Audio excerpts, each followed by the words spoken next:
saudar a todos vocês com a paz do Senhor Jesus. Amém. E convidá-los a abrir a palavra de Deus no capítulo 5 da carta aos Efésios. Nós faremos a leitura do verso 18 em diante. Enquanto vocês estão abrindo aí, aproveito para agradecer ao reverendo Arival, aqui representado pelo reverendo Chum, pelo convite para voltar ao Conexão com Deus. Creio que essa é a terceira vez que eu estou aqui. É sempre uma alegria estar aqui com os irmãos, podermos juntos cultuar a Deus e aprender mais a respeito da sua palavra. Efésios 5, 18 em diante.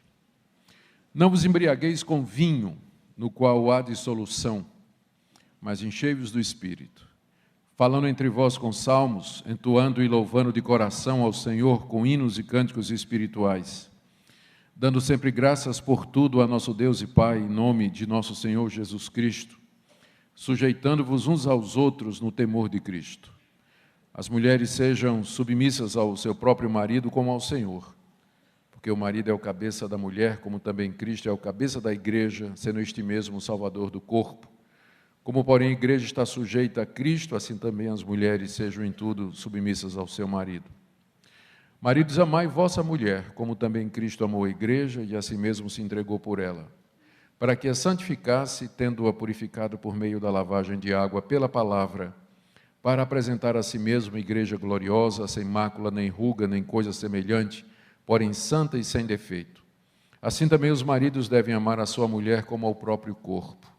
Quem ama a sua esposa, a si mesmo se ama, porque ninguém jamais odiou a própria carne, antes a alimenta e dela cuida, como também Cristo faz com a igreja, porque somos membros do seu corpo. Eis porque deixará o homem a seu pai e sua mãe, se unirá à sua mulher, e se tornarão os dois uma só carne. Grande é esse mistério, mas eu me refiro a Cristo e à igreja. Não obstante, vós, cada um de per si, também ame a própria esposa como a si mesmo, e a esposa respeita ao marido. Filhos, obedecei a vossos pais no Senhor, pois isso é justo. Honra teu pai e tua mãe, que é o primeiro mandamento com promessa, para que te vá bem e sejas de longa vida sobre a terra. E vós, pais, não provoqueis vossos filhos a ira, mas criai-os na disciplina e na admoestação do Senhor. Quanto a vós outros servos, obedecei a vosso Senhor segundo a carne, com temor e tremor, na sinceridade do vosso coração, como a Cristo, não servindo à vista, como para agradar a homens, mas como servos de Cristo, fazendo de coração a vontade de Deus, servindo de boa vontade como ao Senhor e não como a homens, certos de que cada um, se fizer alguma coisa boa, receberá isso outra vez do Senhor, quer seja servo, quer livre.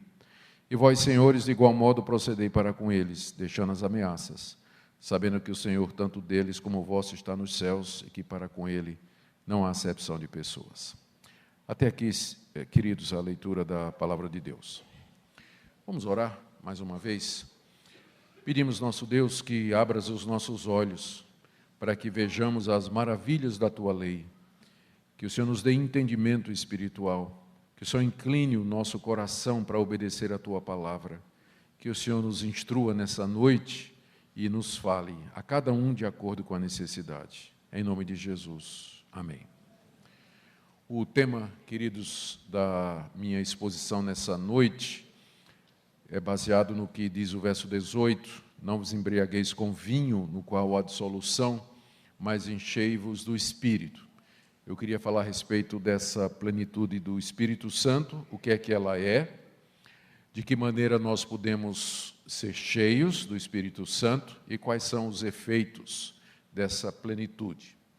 Eu creio que esse assunto ele é da mais alta importância para nós e da maior relevância para todo crente verdadeiro. Eu não creio que haja nenhum crente verdadeiro que não queira ser cheio do Espírito Santo e ser guiado e dirigido pelo Espírito de Deus. Mas, dito isso, os problemas começam já nas questões de definição, especialmente depois que o movimento pentecostal surgiu, apresentando ou reivindicando uma visão a respeito do Espírito Santo que não havia sido tratada pelos reformadores no tempo da Reforma Protestante e muito menos durante a Idade Média.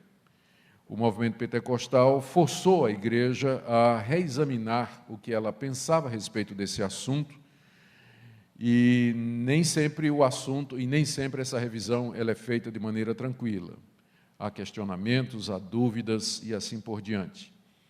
Se por um lado, então, os crentes de todas as tradições, quer seja do pentecostalismo ou da igreja conservadora, histórica, clássica, se todos desejam ser cheios do Espírito Santo, quando chega nessas três questões, aí começa a discussão. Primeiro, o que é ser cheio do Espírito Santo? Segundo, de que maneira nós podemos nos encher desse Espírito? E terceiro, quais são as consequências? Eu quero propor nessa noite que nós respondamos essas perguntas a partir desse texto. Há muitas outras passagens sobre o Espírito Santo no Novo Testamento, mas eu vou dizer porque é que eu acho que ela é essencial. Primeiro, porque ela foi escrita para uma igreja que já tinha experimentado o modelo de plenitude que aparece no livro de Atos.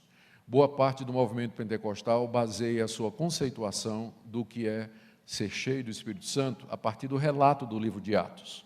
Começando em Atos 2, a descida do Espírito Santo no dia de Pentecostes, depois em Atos capítulo 8, a ida de Filipe a Samaria e a experiência que os samaritanos tiveram, depois em Atos 10, a descida do Espírito Santo sobre os discípulos gentios na casa de Cornélio, e depois, mais adiante, quando Paulo está em Éfeso, Atos 19, que impõe a mão sobre discípulos de João Batista, o Espírito Santo vem sobre eles, eles falam em língua e profetizam.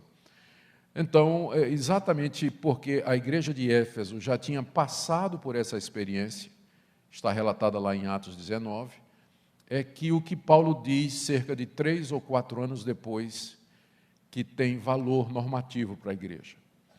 O que eu quero dizer é o seguinte: a igreja de Éfeso, a quem Paulo escreve essa carta, era uma igreja que nasceu no meio de um grande avivamento espiritual.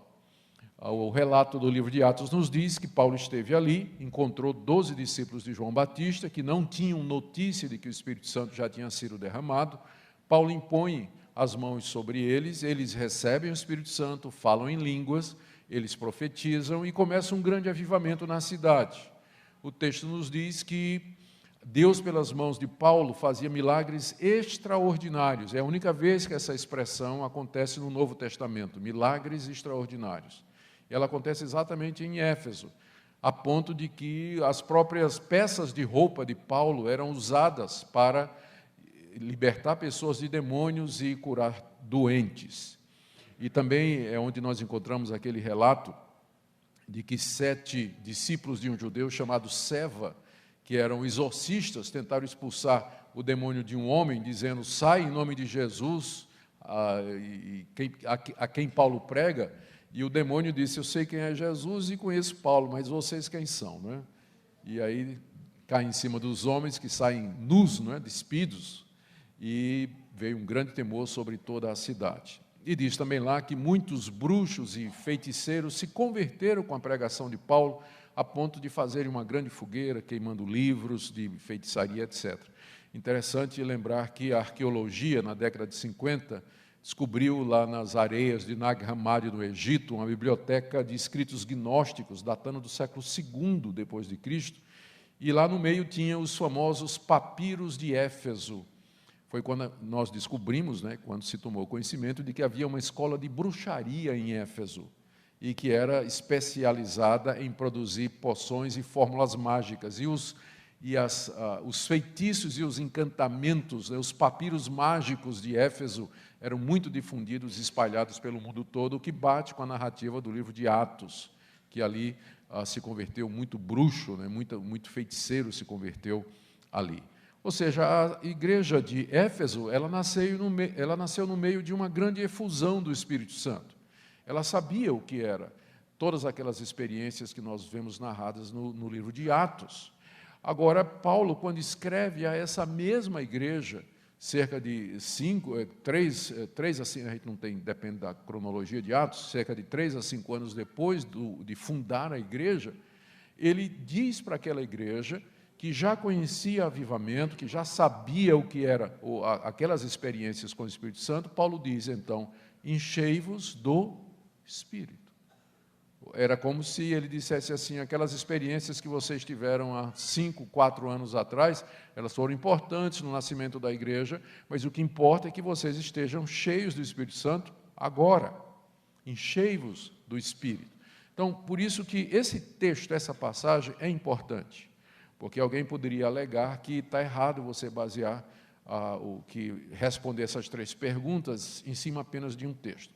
Mas e se esse texto ele for ambientado se ele for ambientado numa situação em que todas as outras experiências aconteceram? Então aí ele se torna bastante autoritativo e fundamental para a gente poder discutir o assunto, né? Ninguém pode dizer que os efésios não conheciam a experiência pentecostal. Paulo, entretanto, diz para eles: enchei-vos do Espírito. Então, Paulo sabia do que estava falando e a quem ele estava dizendo isso. Por isso que eu considero esse texto como sendo básico para a gente responder essas 3 perguntas. Alguém pode também argumentar que a carta aos Efésios, ela na verdade era uma carta circular, que deveria ser lida não somente na cidade de Éfeso, mas na cidade de Colossos e na igreja de Laodiceia também. Nós não negamos o caráter circular dessa carta. Todavia, as cópias mais antigas que nós temos desse documento, elas têm no prefácio exatamente a dedicação e a destinação à igreja de Éfeso, embora algumas cópias estejam em branco, ou seja, onde diz: Paulo, apóstolo de Cristo Jesus, por vontade de Deus, aos santos que vivem em alguns manuscritos está em branco, porque era para ser preenchido para as igrejas aonde a carta viria de circular. Contudo, as cópias melhores que nós temos contêm o nome Éfeso, o que indica que podia ser uma carta circular, mas com certeza Paulo entendia ou pretendia que essa igreja de Éfeso lesse essa carta e que meditasse a respeito dela. Então, por esses motivos, nós entendemos que a carta é bem apropriada para nós respondermos essa questão. Muito bem. Dito isso, nós vamos tentar responder essas 3 perguntas com base no que Paulo escreve aqui. E a primeira delas é: o que é que significa ser cheio do Espírito Santo, como ele manda no verso 18, enchei-vos do Espírito. Eu penso que a primeira coisa que precisa ser lembrada é que quando Paulo está falando do Espírito Santo, ele se refere sempre ao Espírito Santo como sendo a terceira pessoa da Trindade. Embora haja uma série de metáforas na Bíblia que sejam usadas para se referir ao Espírito, como o vento ou como água, e outras metáforas semelhantes, entretanto, o Espírito de Deus, ele é pessoal. Aqui mesmo, quando ele fala enchei-vos do Espírito, a primeira ideia que vem na cabeça do crente, quando ele lê isso aqui, é que ele é um grande vasilhame e que o Espírito Santo é uma espécie de um líquido celestial que Deus derrama e que vai enchendo. Não é isso que a figura evoca? Enchei-vos do Espírito, né? Como se a gente fosse um receptáculo e o Espírito uma espécie de líquido que Deus vai derramando e vai enchendo a gente. Então, essas metáforas, como por exemplo a do vento, que é aplicada para o Espírito Santo, ou fogo, elas podem dar a impressão, inconsciente às vezes, de que o Espírito Santo é uma força que procede de Deus, é um tipo de eletricidade, ou um tipo de gás, ou um tipo de influência divina, impessoal, e que está à nossa disposição para que nós possamos manipulá-lo, ou manipular essa energia, essa força, do jeito que nós quisermos. Eu penso que esse é o raciocínio que está por detrás de alguns pastores e pregadores que falam e agem como se eles tivessem controle sobre o Espírito Santo. Imagine vocês, tem gente até que acha que pode jogar o Espírito Santo no povo. Tem outros que acham que pode pegar o paletó, impregnar com o Espírito Santo e jogar no povo.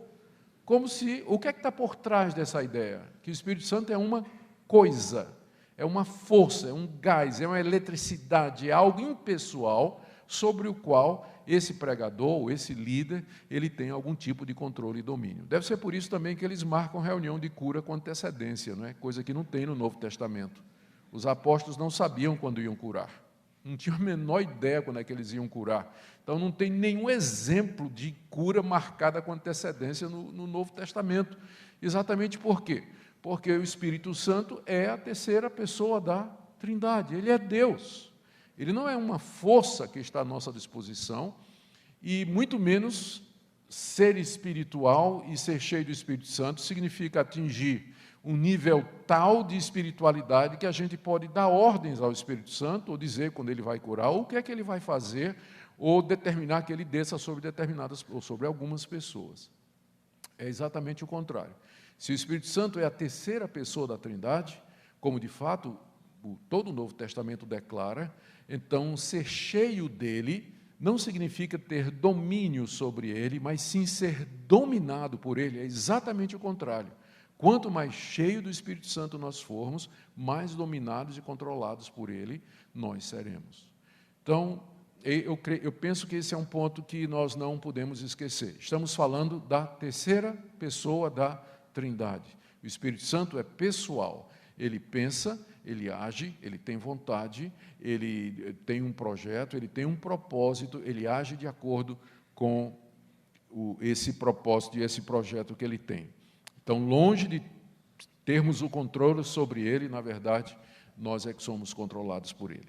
Segunda coisa que nós temos que lembrar aqui é que, embora Paulo não use o adjetivo, mas no restante da carta, quase sempre, quando ele se refere ao Espírito, ele o chama de Espírito Santo, que é a designação normal para a terceira pessoa da Trindade no Novo Testamento.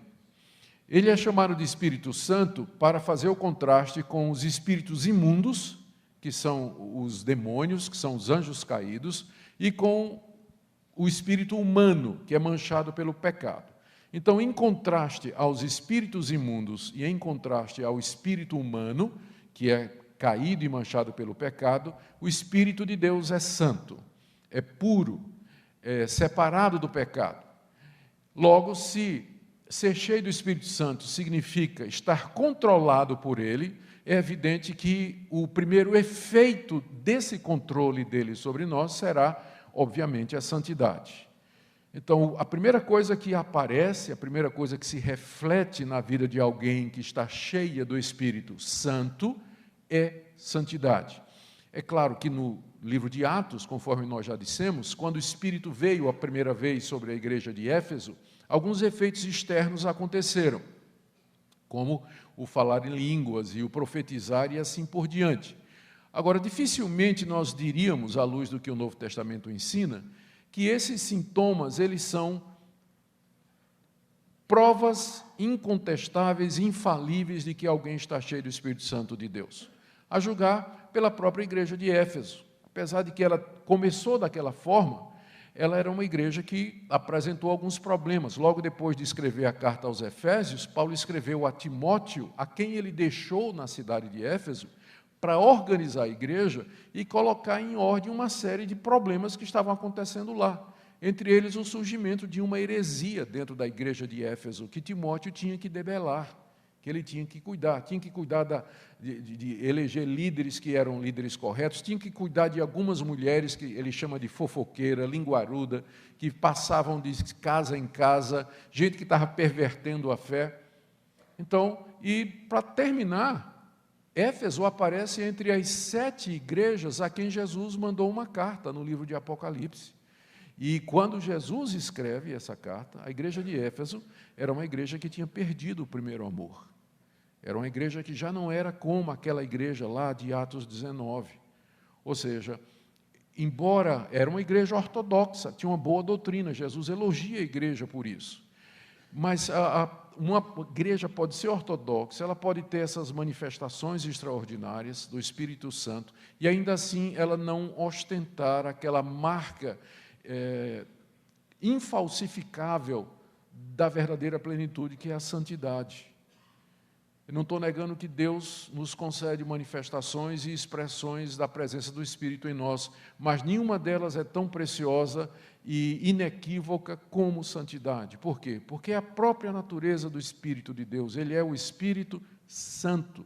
Logo, uma pessoa que está cheia do Espírito Santo, ela vai ser santa no seu caminhar, ela vai almejar a santidade, ela quer viver uma vida reta diante de Deus, ela quer viver uma vida pura diante de Deus, e todas as demais coisas, elas são acessórias e elas nem precisam aparecer naturalmente. Há uma terceira coisa aqui que eu queria ainda pensar com vocês, a partir do verso 18, sobre o que é essa plenitude do Espírito Santo. Vocês veem que Paulo aqui faz um contraste entre uma pessoa que está embriagada com vinho e uma pessoa cheia do Espírito Santo. Ele diz, não vos embriagueis com vinho, mas enchei-vos do Espírito.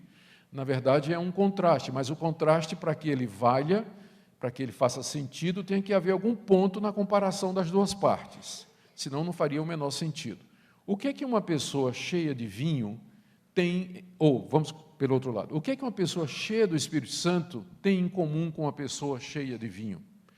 A resposta é que uma pessoa que está cheia de vinho, está embriagada, de tal maneira, ela bebeu tanto que o álcool subiu até a sua cabeça, até seu cérebro, e passou a influenciar todas as atitudes, decisões, escolhas, sentimentos, palavras que a pessoa toma. E de uma forma tão forte que, quando o efeito passa, algumas pessoas nem lembram das bobagens que disseram quando elas estavam dominadas pelo vinho. Por isso que diz aqui que há dissolução. A palavra dissolução aqui significa desperdício na língua grega. E, de fato, uma vida cheia do vinho é uma vida onde as palavras, as decisões, as ações, elas serão desperdiçadas, elas não aproveitam, elas não são úteis nem para a pessoa, nem para aqueles que estão ao seu redor, e muito menos dentro dos projetos de Deus.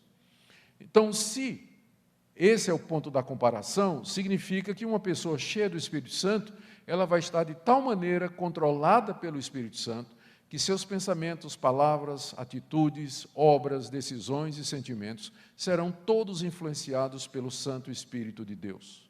Isso vai fazer a diferença.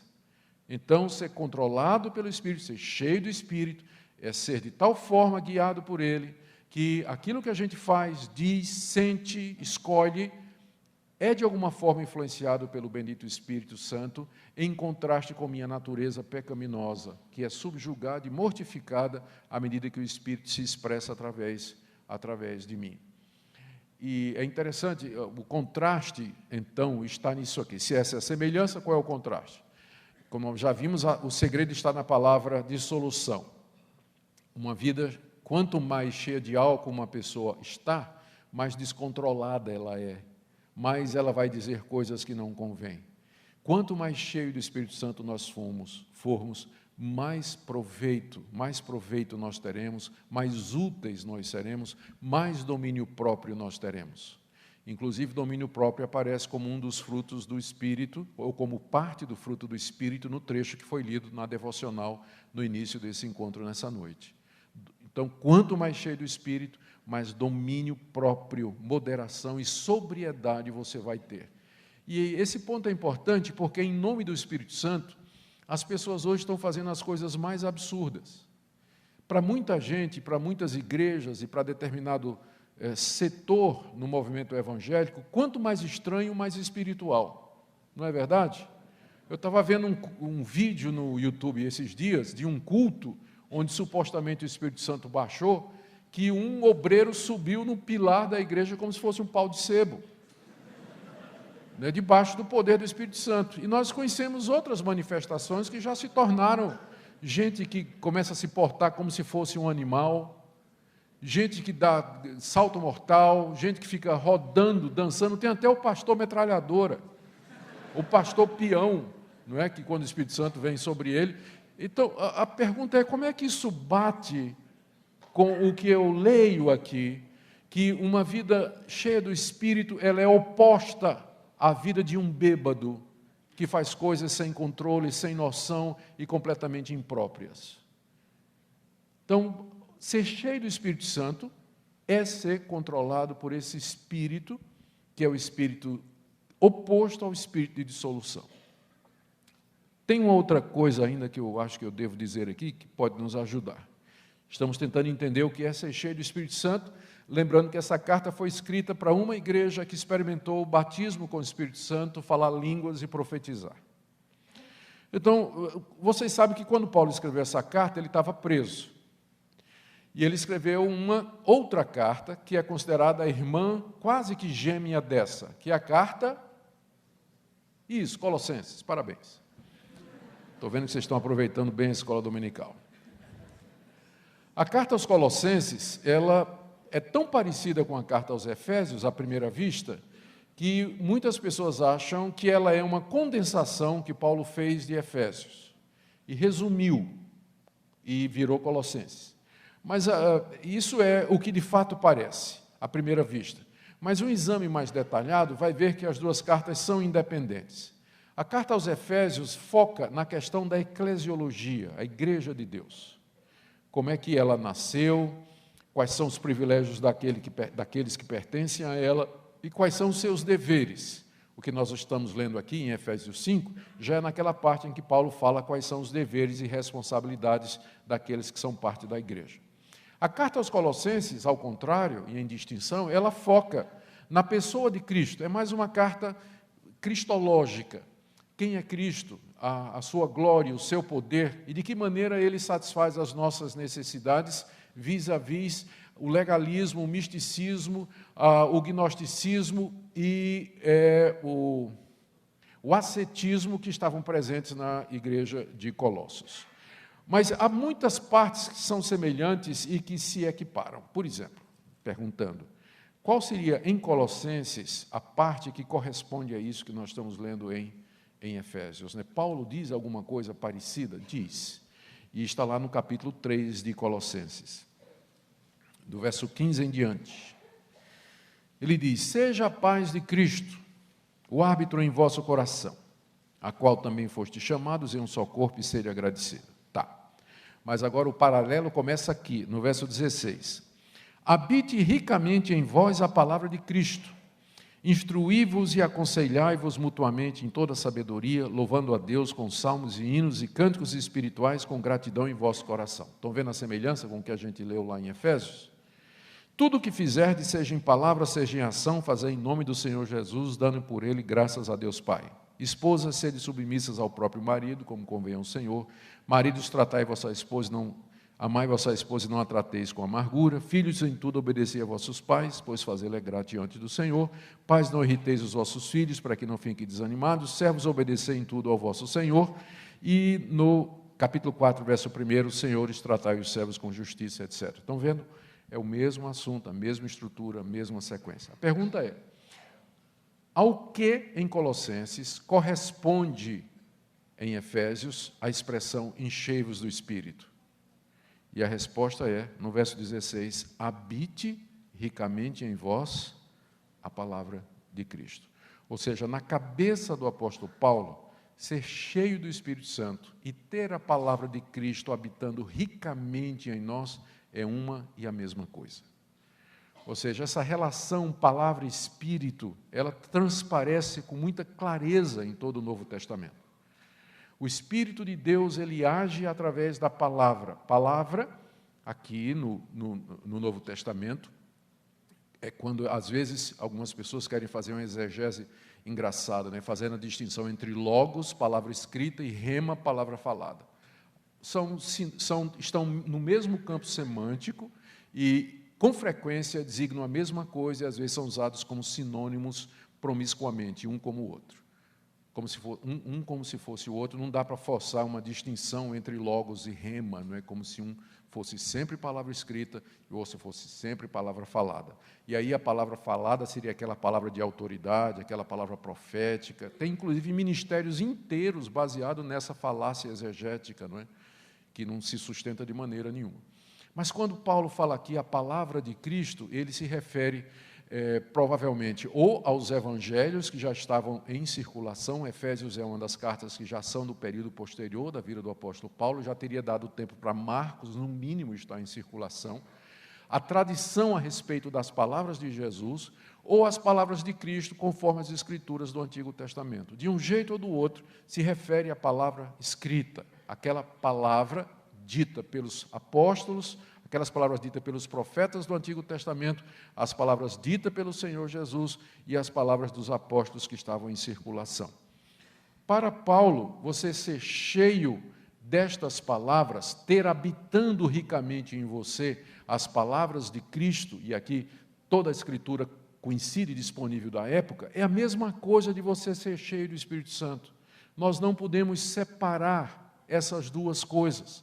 O Espírito inspirou a palavra de Deus e ele age através da palavra de Deus. Ele nos transforma, Ele nos santifica, Ele nos guia e Ele nos controla através da palavra. E essa foi uma das grandes descobertas da Reforma Protestante, há 500 anos passados. A Igreja Católica havia quebrado essa distinção, porque a Igreja Católica continuou a acreditar em revelação progressiva. Acreditava em revelação progressiva. Todos os dogmas católicos da Idade Média, como a Ascensão de Maria, mais recentemente, primeiro a virgindade perpétua de Maria, depois na década de 50 do século passado, a virgindade, a ascensão de Maria, Maria subiu aos céus, exatamente como Jesus subiu, a doutrina do purgatório, dos santos e tudo mais, tudo isso era porque a Igreja Católica acreditava que Deus continuava a dar novas revelações, o Espírito continuava a falar, independente da revelação escrita, é como se fosse uma revelação paralela. A Igreja Católica quebrou essa ligação Espírito e Palavra. Por isso que uma das ênfases da Reforma e dos reformadores foi sola Scriptura. Ou seja, Deus nos fala, o Espírito Santo nos fala, nos santifica, nos guia, nos abençoa através da Escritura. Isso não quer dizer que no dia a dia o Espírito Santo não nos guia pela providência, mas a interpretação da providência sempre é feita à luz da palavra de Deus. Vamos imaginar, você está doida para casar, não é? Doida para casar. Deus não vai, o Espírito Santo não vai soprar no teu coração ou te dar um sonho, uma visão dizendo, é fulano de tal. Mas ele pode te guiar pela providência. E de repente aparece um rapaz maravilhoso na sua vida. É um rapaz elegante, gentil, cavalheiro e tudo mais. Só tem um pequeno problema. Ele é casado. Não é? Então, você não precisa que o Espírito Santo lhe diga, né? Você não precisa de uma revelação especial e que o Espírito Santo vai lhe dizer, não é esse. Por quê? Porque a Escritura já diz, ele já disse aqui, o que ele vai te fazer é te lembrar do que é que está escrito, não adulterarás. É isso que ele vai fazer. Então, embora, quando a gente diz que o Espírito fala pela palavra, é nesse sentido, até no dia a dia, na interpretação dos acontecimentos, o Espírito faz isso nos levando para os princípios da palavra. Uma vez eu estava pregando numa igreja, eu não me lembro o que foi que eu preguei, que assunto foi, mas eu sei que quando eu terminei, veio um irmão para mim e disse assim, pastor, posso falar em particular? Pode. A gente se afastou um pouquinho, eu disse, pastor, é o seguinte, eu já era casado quando eu me converti, então eu me converti, mas minha mulher não se converteu. E ela não vem à igreja, ela não é contra que eu venha, mas ela mesmo não vem, ela não se interessa e tudo mais. E pastor, começou a aparecer aqui na igreja uma irmãzinha, uma profetisa, profetizando que Deus tinha uma serva crente preparada para mim. Uma serva que Deus preparou.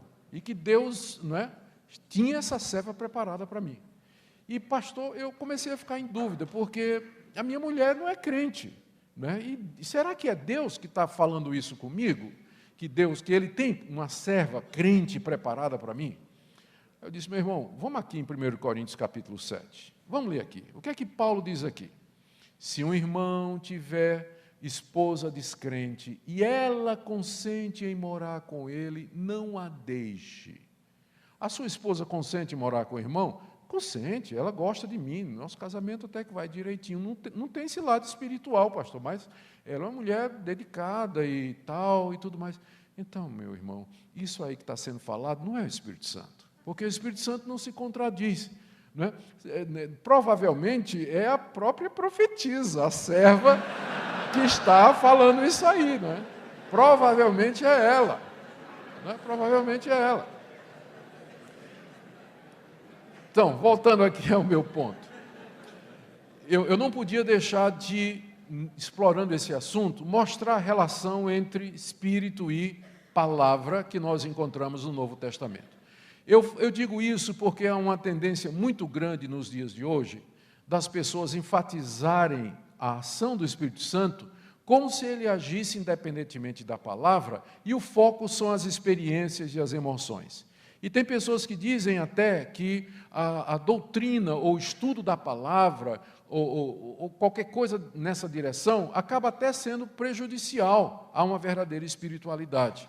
E a verdadeira espiritualidade se resumiria, ou poderia ser reduzida, a experiências profundas com Deus, e via de regra de natureza emocional, onde a pessoa sente determinadas coisas, vê determinadas coisas, experimenta determinadas coisas, e isso há parte de um crescimento e de um entendimento do que é, de quem é Deus, de quem é Jesus, o que é o Evangelho, o que é que a Bíblia nos ensina e assim por diante. Então, existe essa tendência. É claro que existe a tendência para o outro lado também, da gente focar no estudo da palavra, ser muito preparado teologicamente, conhecer a tradição da igreja, a história da igreja, a interpretação, conhecer os comentários, os grandes eruditos e tudo mais, e também esquecer que nada disso vai adiantar se não for acompanhado pela presença do Espírito Santo de Deus e que fala através das Escrituras. Então, nós queremos as duas coisas representam a espiritualidade madura. Uma vida cheia do Espírito que nos guia através da palavra de Cristo que deve habitar ricamente em nosso coração. Eu acho que já basta, né, sobre o que é ser cheio do Espírito Santo. Vamos partir logo para o próximo ponto, que meu tempo está correndo. Então, ser cheio do Espírito Santo seria ser, em resumo, controlado pela terceira pessoa da Trindade, Espírito esse que é santo e que faz esse controle e essa direção através da palavra de Cristo.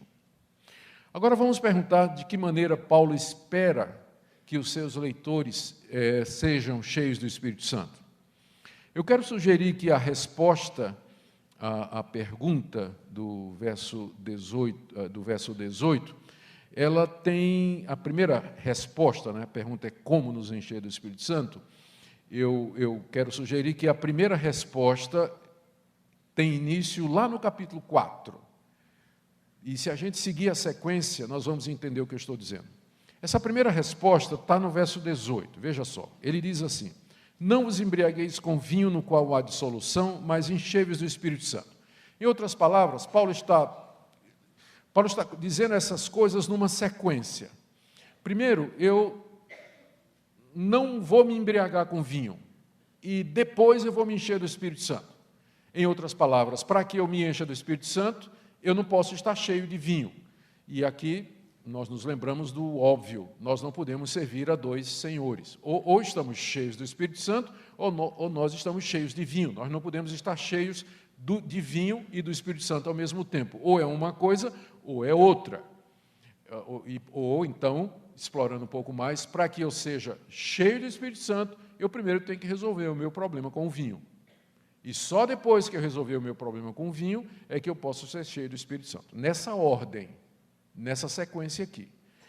E você pode trocar a palavra vinho por qualquer outra coisa que faça o mesmo efeito, aquilo que tem controle sobre nós. Então, em vez de vinho, sexo, por exemplo, ou dinheiro, ou raiva, ou mágoa, ou ódio, ou qualquer outro ídolo, ou qualquer outra força que exerça domínio no seu coração, como uma pessoa que está embriagada.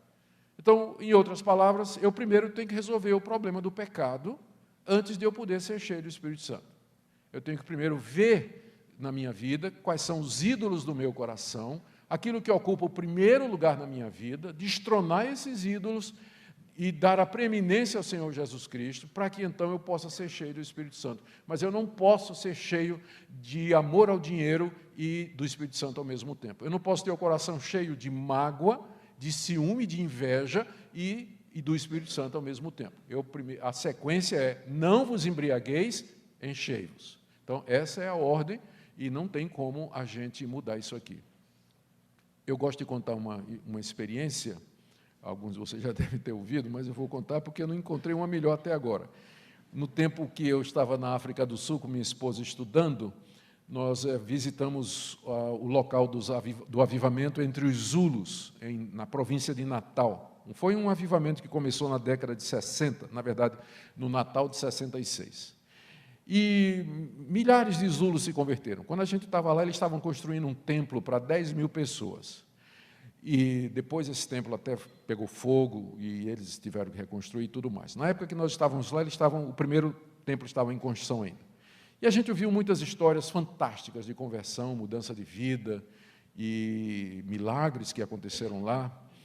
Mas ouvimos também uma história contada pelo Erlo Stegen, que foi o pastor alemão, ficou mal, né? O pastor da Alemanha, que foi usado por Deus para começar o avivamento lá.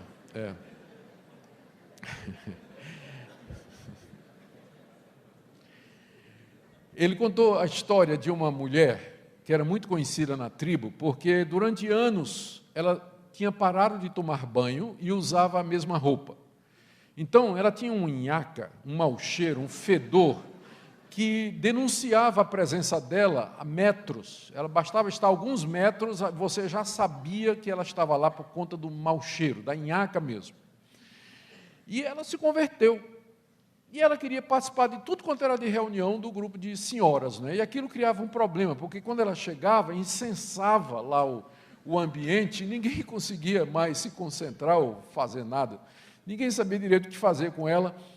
Então, tiveram uma ideia brilhante, descobriram o dia do aniversário dela, e fizeram uma festinha para ela, tal, e compraram um vestido novo. E trouxeram para aquela irmã. E disseram, olha, na próxima reunião a gente queria ver a irmã vestida com esse vestido aqui que nós estamos lhe dando de presente. Ah, claro, sem dúvida nenhuma. Na próxima reunião, ela chega com o vestido, não é? Mas a nhaca era a mesma, ela simplesmente colocou o vestido novo por cima dos vestidos velhos. Então, eu conto isso para ilustrar o ponto aqui de que não adianta você tentar ser cheio do Espírito Santo sem primeiro resolver a questão do vinho.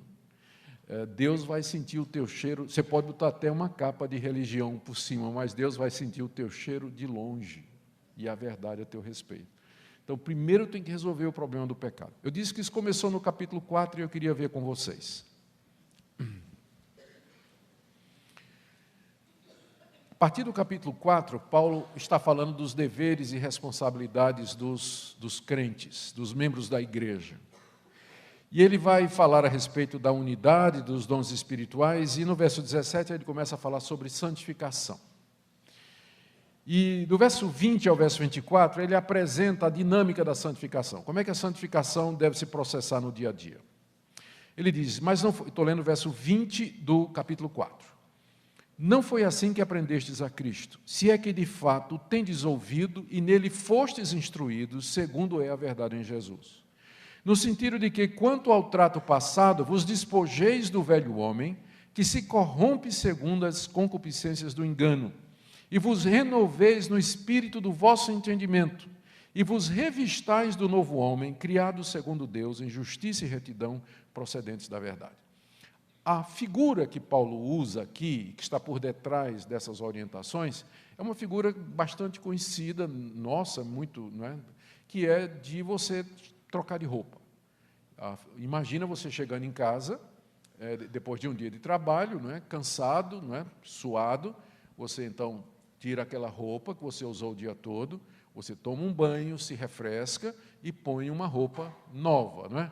À exceção dos adolescentes, isso é geralmente o que as pessoas fazem. Tá? E é a figura que você encontra aqui. Tá? Agora, aqui, essa analogia é feita da seguinte maneira. A roupa usada, velha, ela é chamada de o velho homem, e nós temos que nos despojar dela, e representa o pecado.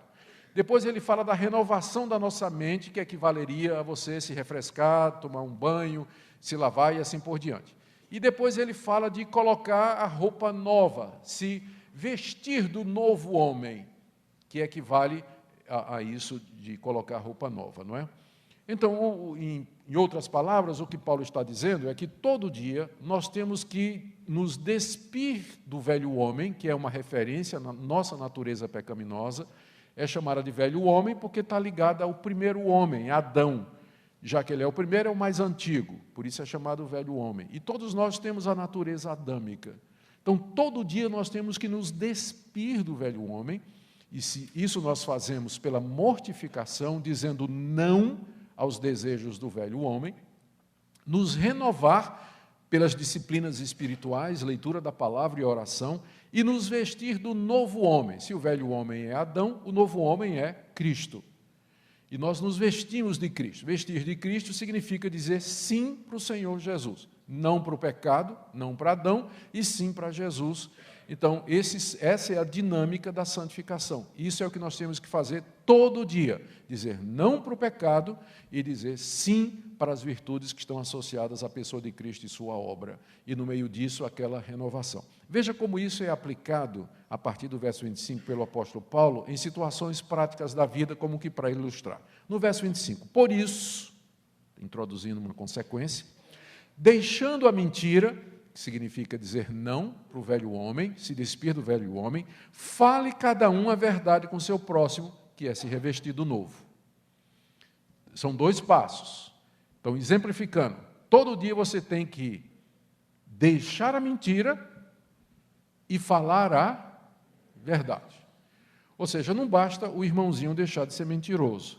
O irmãozinho tem que aprender a dizer a verdade. Para quê? Porque nós somos membros uns dos outros. Ele sempre dá uma razão, né? Sempre dá uma razão. Outro exemplo aqui na sequência, verso 28. Aquele que furtava, não furte mais. Antes trabalhe fazendo com as próprias mãos o que é bom. Então está claro. Todo dia, eu tenho que parar de roubar e eu tenho que trabalhar com minhas mãos para que eu tenha dinheiro com que ajudar o necessitado, é claro, além de suprir as minhas necessidades. Ou seja, não basta o irmãozinho parar de ser ladrão. O irmãozinho tem que arrumar um trabalho e para ganhar para o seu sustento e para ajudar os outros. Então, essa é a dinâmica da santificação, todo dia. Não para o pecado, sim para Jesus Cristo. Continuando, no verso 29. Não saia da vossa boca nenhuma palavra torpe, e sim unicamente a que for boa para edificação. Ou seja, não basta a irmãzinha parar de dizer palavrão, ficar vendo filme pornográfico na televisão, encaminhando mensagens imorais no WhatsApp. Não. Você tem que aprender a usar as mídias sociais, a sua boca, para dizer palavras que edificam. Então, não é só você parar com a sujeira nas mídias sociais ou na sua própria boca, mas usar tudo isso para transmitir palavras que edificam. Se a gente foca só no não, você vai ter uma religião legalista. Não pode, não pode, não pode, não pode. Se você foca só no sim, você vai ter uma religião triunfalista que esquece que você tem que mortificar o pecado. Então, é por isso que são 2 passos a vida de santidade. Sempre não para o pecado e sim para a virtude correspondente. E aí você vai caminhando equilibradamente. Mas primeiro não e depois o sim. E aí o tempo não dá, mas o resto do capítulo 4 e o começo do capítulo 5, Paulo continuou com a mesma estrutura. Não faça isso, mas faça isso, que é o correspondente do lado do bem, não é? E ele sempre dá um motivo, por conta disso. E aqui chegamos no capítulo 5, verso 18. Não vos embriagueis com vinho, que corresponde a despojar-se do velho homem, dizer não para o pecado, mas enchei-vos do Espírito, que equivale a revestir-se do novo homem. Então é por isso que eu falei que antes de você ser cheio do Espírito Santo, primeiro você tem que resolver o problema do pecado na sua vida. Essa é a sequência que a Bíblia nos ensina. Por isso que é importante quebrantamento, tempo de reflexão, ter um tempo diante de Deus para fazer um levantamento da sua vida, analisar seus pensamentos, suas atitudes, as suas palavras, ver o que é que você tem que colocar em ordem, o que é que você tem que mudar na sua vida, antes de poder prosseguir e dizer, Deus, eu quero ser cheio do Espírito Santo. Nós vamos continuar aqui, tenho poucos minutos. Vocês não acreditem quando eu disser que eu estou terminando, tá? Apesar de que eu disse, para de mentir, não é?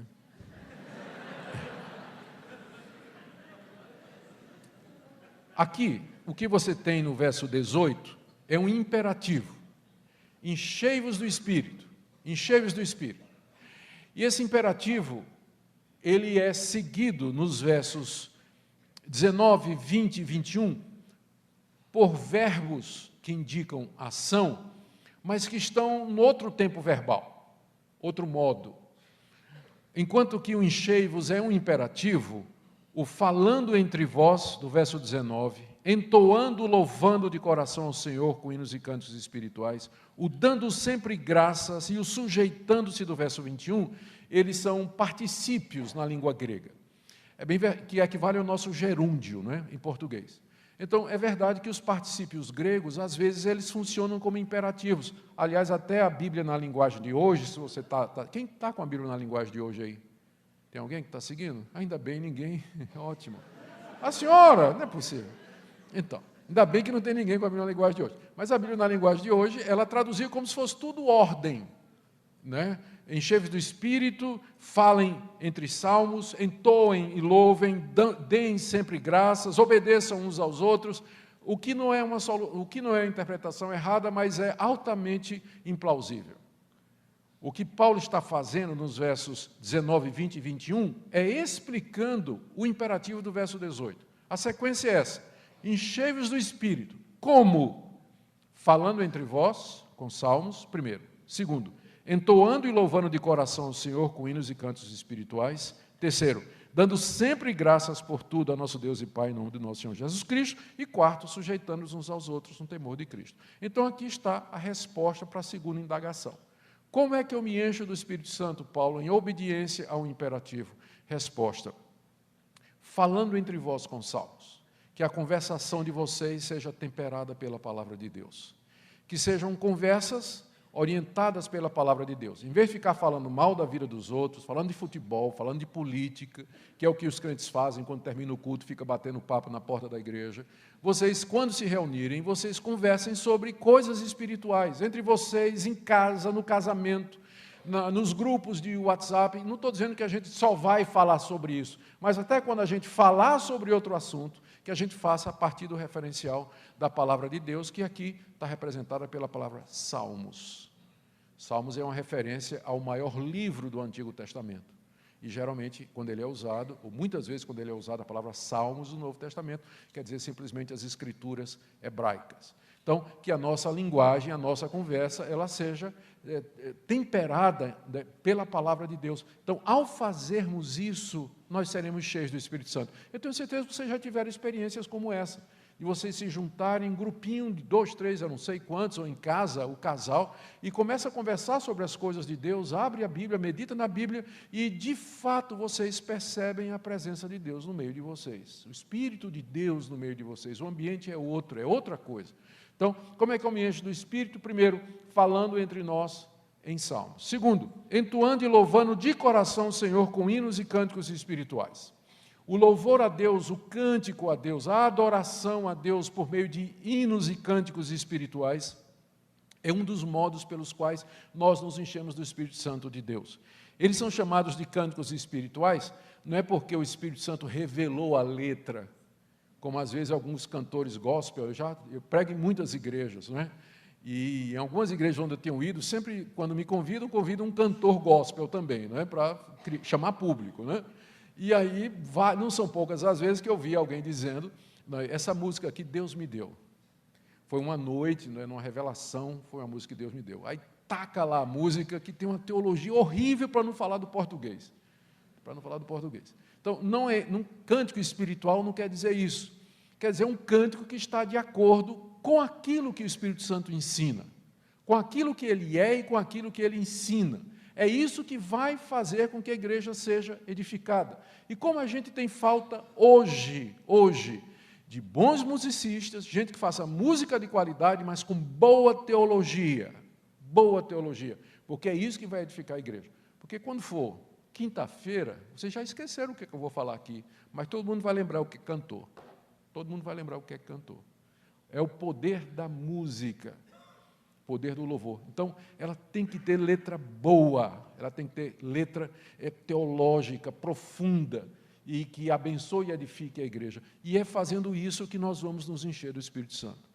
Terceiro, verso 20, dando sempre graças por tudo a nosso Deus e Pai, em nome de nosso Senhor Jesus Cristo. É claro, o Espírito Santo não vai encher um coração amargurado. Tem crente que, para quem está tudo errado, o marido não presta, a mulher não presta, os filhos não prestam, o vizinho não presta, o governo não presta. né, não tem nada certo, né? Nada presta na vida. A igreja não presta, o pastor não presta, está tudo errado. Gente que não tem gratidão nenhuma no coração. Então, conhece gente assim? Gente assim não vai nunca ser cheio do Espírito Santo. Está dizendo, dando sempre graças por tudo a nosso Deus e Pai, em nome do nosso Senhor Jesus Cristo. Então, um espírito de gratidão na igreja, um espírito de reconhecimento de que todas as coisas cooperam para o bem daqueles que amam a Deus. Quando a gente crê nisso e a gente vive nisso, então o Espírito de Deus vai nos encher. E o último e mais difícil, verso 21, sujeitai-vos uns aos outros no temor de Cristo. Esse é o mais difícil de todos. Nos sujeitar mutuamente, acatar a autoridade do irmão, respeitar o irmão, preferir o irmão do que a nós, dar a ele o primeiro lugar. É nessa situação e nesse contexto que o Espírito Santo vai nos encher. Uma observação que eu espero que você já tenha percebido, é que tudo aqui é feito no contexto de comunidade. Notou? Enchei-vos do Espírito, como? Falando entre vós, cantando entre vós, sujeitai-vos mutuamente. Agora me diga como é que um desigrejado faz isso. Como é que ele faz isso sozinho em casa? Vivendo de programa de televisão, pregador de YouTube, não é? Como é que ele vai fazer isso? Não, de vez em quando, o que eu gosto mais aqui, vou até aproveitar, o reverendo Jeremias da 8ª igreja, eu não sei quem viu o vídeo do Jeremias, é um vídeo quando ele diz assim, está dando uma bronca na igreja, diz assim, vocês ficam escutando esses pregadores do YouTube, Hernandes Dias Lopes, Paulo Júnior, outro lá que eu não vou dizer o nome e tal, né? E agora, quando você ficar doente, eu quero saber quem deles vai visitar você no hospital. Sou eu, seu pastor, que vou, então se acostume com o feijão e arroz do pastor. Reverendo Jeremias. E eu disse, amém, pastor, eu acredito exatamente na mesma coisa. Então, como é que o desigrejado ele vai cumprir isso aqui? A importância da igreja, irmãos, da comunidade, da comunhão dos santos, é na comunhão dos santos que o Espírito Santo nos enche. Infelizmente, a ideia que se tem passado de plenitude do Espírito e de busca é de um cara fechado num quarto, sozinho, de joelhos, clamando 7 dias de jejum para que Deus o encha do Espírito Santo. Eu não estou dizendo que está errado fazer isso, mas a visão bíblica não é bem essa. Geralmente essas plenitudes, esses enchimentos, eles acontecem na comunhão dos santos. É quando nós estamos com os irmãos, que nós nos ministramos mutuamente e somos ministrados. E aí o Espírito de Deus nos enche como igreja, a importância da igreja. Muita gente quer Cristo, mas não quer a noiva dele. Eu sei que a igreja tem problemas, ela tem dificuldades, ela é imperfeita. A Bíblia é muito clara a respeito disso. Não há ilusão nenhuma na Bíblia a respeito do estado da igreja, enquanto ela está aqui nesse mundo. Mas é nela que Deus nos abençoa, é nela que Deus nos ministra. Por isso que é importante que você faça parte de uma igreja, que você seja membro de uma igreja, onde você vai ser ministrado, abençoado, e onde você pode também ministrar outras pessoas. Enchei-vos do Espírito, como? Não vos embriagando com vinho, falando entre vós com salmos, entoando e louvando de coração o Senhor, dando sempre graças por tudo ao nosso Deus e Pai, sujeitando-nos aos outros no temor de Cristo. Coisas que eu posso fazer e você pode fazer. Plenitude do Espírito não é para somente para grandes pregadores, para aqueles grandes homens vultos, históricos e espirituais, mas para a dona de casa, para o estudante, para crentes comuns como vocês e como eu. Porque tudo isso aqui pode ser feito. Enchei-vos do Espírito. Uma coisa só, ainda. Quando ele fala enchei-vos, como eu disse aqui é um imperativo, ou seja, nós não temos muita opção. Paulo não está fazendo um pedido, ele não está dando uma sugestão, ele não está dando um conselho, ele está dando uma ordem. Se chegar alguém bêbado na sua igreja, você não vai disciplinar? Imagine alguém que chega bêbado na igreja, chapado. O que é que o conselho da igreja vai fazer? Vai chamar o cara e às vezes vai até disciplinar. Mas e se o cara não for cheio do Espírito Santo?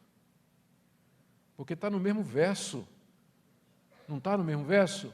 Não vos embriagueis com vinho, ou seja, me embriagar com vinho é pecado, mas enchei-vos do Espírito, ou seja, não estar cheio do Espírito Santo é pecado. Só que a gente disciplina o bêbado, mas o crente, eu quase que vou dizer crente carnal, mas eu não acredito em crente carnal. Mas o crente que não está cheio do Espírito Santo, a gente faz de conta que é uma opção, tipo assim, eu opto por vir para a igreja, fazer atos religiosos, mas eu não quero ser cheio do Espírito Santo, não quero ser controlado por Deus, vou viver minha vida de acordo com o que eu acho. E a gente acha que isso é normal. Mas não estar cheio do Espírito Santo é tão pecado quanto você se embriagar com vinho e ficar chapado de tanto beber. Então, não é uma opção, gente, isso aqui para nós. Essa é a vida cristã normal, ser cheio do Espírito no dia a dia. Eu digo isso porque Paulo, em seguida, faz a conexão da plenitude do Espírito com todas as áreas da vida. No verso 21, ele diz, sujeitando-vos uns aos outros no temor de Cristo. E aí ele desenvolve esse ponto no restante. Agora você está sabendo por que é que eu li, não é? Até o capítulo 6, você deve ter perguntado, né? Se o tema é encher do Espírito, por que é que ele leu sobre família, sobre filhos, é porque está ligado. O verso 21 diz, sujeitando-vos uns aos outros. Como eu me sujeito? Resposta de Paulo, verso 22. As mulheres sejam submissas ao seu próprio marido. Então, como é que a mulher cristã, ela se enche do Espírito Santo e como é que isso vai ser refletido na vida dela? Ela começa em casa, no casamento. Quer ser cheia do Espírito Santo, minha irmã? Começa em casa. Sujeitando-se ao seu marido. Ou vamos pegar do caminho de lá para cá. Como é que eu sei que uma irmã está cheia do Espírito Santo? Não é se ela fala em língua, se ela profetiza, ressuscita mortos, não. Eu quero saber como ela trata o marido dela. Eu quero saber como ela trata o marido dela. É isso que vai mostrar. Porque está ligado. Enchei-vos do Espírito. Como? Sujeitando-vos uns aos outros. Como? Mulheres, sujeitai-vos ao vosso marido. Eu vi um monte de marido rindo, mas vamos tirar o riso deles agora, no verso 25. Como é que os maridos cumprem esse mandamento do verso 21 da sujeição mútua? Está no verso 25. Maridos, amai vossa mulher. Como Cristo amou a igreja e a si mesmo se entregou por ela. Então, é assim que o marido cumpre o mandamento da submissão mútua, amando a esposa da mesma forma como Cristo amou a igreja. E só para constar, quando Paulo diz, mulheres sede submissas, ele gasta 1, 2, 3 versículos para explicar. Mas quando ele diz, maridos, amai vossa mulher, ele gasta 1, 2, 3, 4, 5, 6, 7, 8, 9 versículos, só para constar.